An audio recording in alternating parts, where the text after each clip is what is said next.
Bonjour tout le monde. Alors aujourd'hui, comme promis, je vous fais une petite vidéo pour vous montrer comment réaliser votre joli sac à pain écolo. Donc c'est un sac que vous pouvez également utiliser pour transporter des viennoiseries, des cookies, etc. Vous allez voir, c'est un projet couture ultra simple à la portée de tout le monde. Donc dans la continuité de cette vidéo, je vous proposerai un tuto pour vous donner des astuces pour réaliser vos fonds de sac. Donc ce qui permet de gagner de la place à l'intérieur du sac. Donc pour réaliser votre fond de sac, vous avez besoin d'une règle, d'épingles et de votre stylo friction. C'est parti. Alors pour réaliser le fond de mon sac, je vais en fait former un angle de chaque côté du sac. Donc je mets mes mains à l'intérieur, je tourne le sac de profil et là j'essaie de former le triangle à l'aide de mes mains. Donc je vous montre à l'intérieur comment ça donne. Voilà. Hop. Donc je l'aplatis bien. Je plie la couture vers la droite de manière à pouvoir bien voir le fil. Bon là il est blanc donc on ne voit pas beaucoup. C'est pas grave, c'est pas important. Pour vérifier si mon angle est droit, je me sers de ma règle. Et je vais venir mesurer de chaque côté du fil. Donc en fait la distance doit être la même de chaque côté du fil. Alors, hop.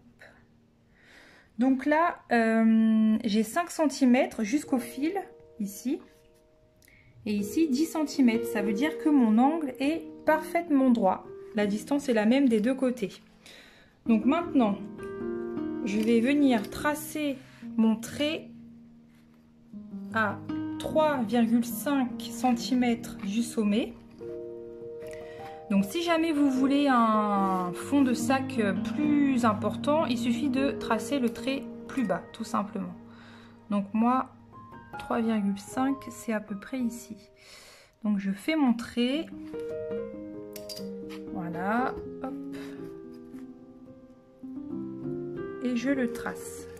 Donc c'est bien important de le tracer parce que vous allez voir, c'est sur ce trait là qu'on va venir coudre tout à l'heure.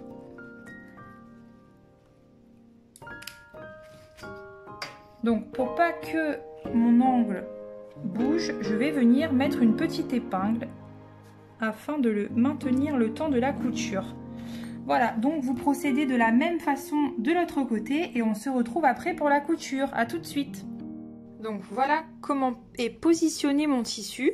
Donc j'ai piqué l'aiguille vraiment sur le trait.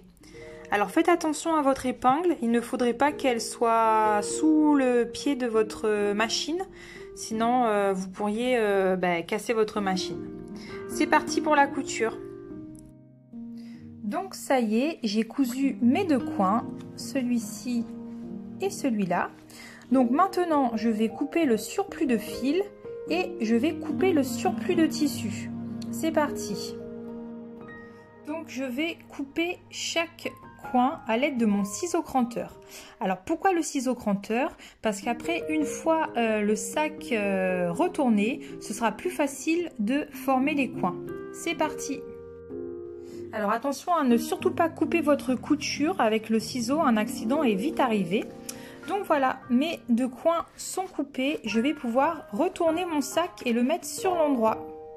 Alors à l'aide de cet outil, j'ai bien formé mes deux coins. Donc si vous ne le possédez pas à la maison, pas de souci, un pic à brochette fera l'affaire. Donc on a terminé ce tuto.